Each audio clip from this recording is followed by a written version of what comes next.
యూజువల్గా స్టూడెంట్స్ ఎలా ఉంటారంటే గురువుతో ఏదైనా అవసరం ఉంటుంది, లేకపోతే గురువు ఏదైనా ఆపర్చునిటీ ఇస్తారు అన్నప్పుడే గురువుకి ఏదైనా గిఫ్ట్స్ ఇవ్వటము లాంటివి చేస్తారు. చాలా తక్కువ మంది గురువు అంటే అభిమానంతో గురువు నుంచి ఏమి ఆశించకుండా ఇచ్చేవాళ్ళు చాలా తక్కువ మంది ఉంటారన్నమాట. మోస్ట్ ఆఫ్ దెమ్ స్టూడెంట్స్ ఎలాగే ఉంటారంటే మనకు గురువుతో అవసరం ఉంది, లేకపోతే మన గురువు వేరే కొత్త ఆపర్చునిటీ ఇవ్వాలి అన్నప్పుడు తప్పితే అదర్వైజ్ గురువుని దేకను కూడా దేకరన్నమాట. చెప్పా కదా, చాలా తక్కువ మంది గురువుతో అవసరం లేకపోయినా కూడా పెట్టే స్టూడెంట్స్ చాలా తక్కువ మంది ఉంటారు. అలాంటి స్టూడెంట్స్ నా స్టూడెంట్ ఒక అమ్మాయిని పరిచయం చేద్దాం అనుకుంటున్నాను. తనే నివేదిత అనమాట. తను నా దగ్గర హైదరాబాద్లోనే డాన్స్ నేర్చుకొని ప్రోగ్రామ్స్ కూడా చేసింది.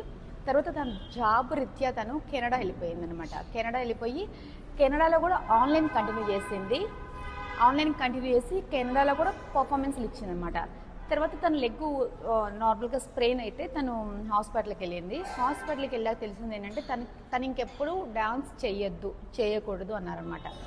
సో ఇక ఫ్యూచర్లో తను ఎప్పుడు ఇంకా డాన్స్ చేయదు, నేర్చుకోదు కూడా, నాతో అవసరం కూడా లేదనమాట. తను స్టాప్ చేసి కూడా 2 years అవుతుంది డాన్స్ స్టాప్ చేసి కూడా. తను ఇండియా వచ్చింది. తను ఇక్కడ కాదు, యాక్చువల్గా హైదరాబాద్ కూడా కాదు, తను వైజాగ్. సో తను హైదరాబాద్ వచ్చి నన్ను కలవడమే చాలా హ్యాపీ ఫీల్ అయ్యాను నేను. అయితే తను నా కోసం ఒక మంచి బ్యూటిఫుల్ హ్యాండ్ బ్యాగ్ తీసుకొచ్చింది. అది మీతో షేర్ చేద్దాం. ఇలాంటి గుడ్ స్టూడెంట్స్ని ఎప్పుడు మీకు ఇంట్రడ్యూస్ చేయాలని ఉంటుంది. సో ఇదిగో బ్యాగ్ కూడా చూడండి ఎంత బాగుందో. బిగ్ సైజ్ హ్యాండ్ బ్యాగ్ తీసుకొచ్చింది. చాలా అంటే చాలా హ్యాపీ అనిపించింది. ఎందుకంటే తను ఎప్పుడు డాన్స్ నేర్చుకోదు, నాతో ఎప్పటికీ అవసరం ఉండదు. బట్ ఆ గ్రాటిట్యూడ్ ఉంది చూసారా, దానికి నేనైతే చాలా అంటే చాలా హ్యాపీ ఫీల్ అవుతున్నాను అనమాట. తను వచ్చి నన్ను కలిసింది. యాక్చువల్గా ఆ రోజు నేను వీడియో తీయలేదు.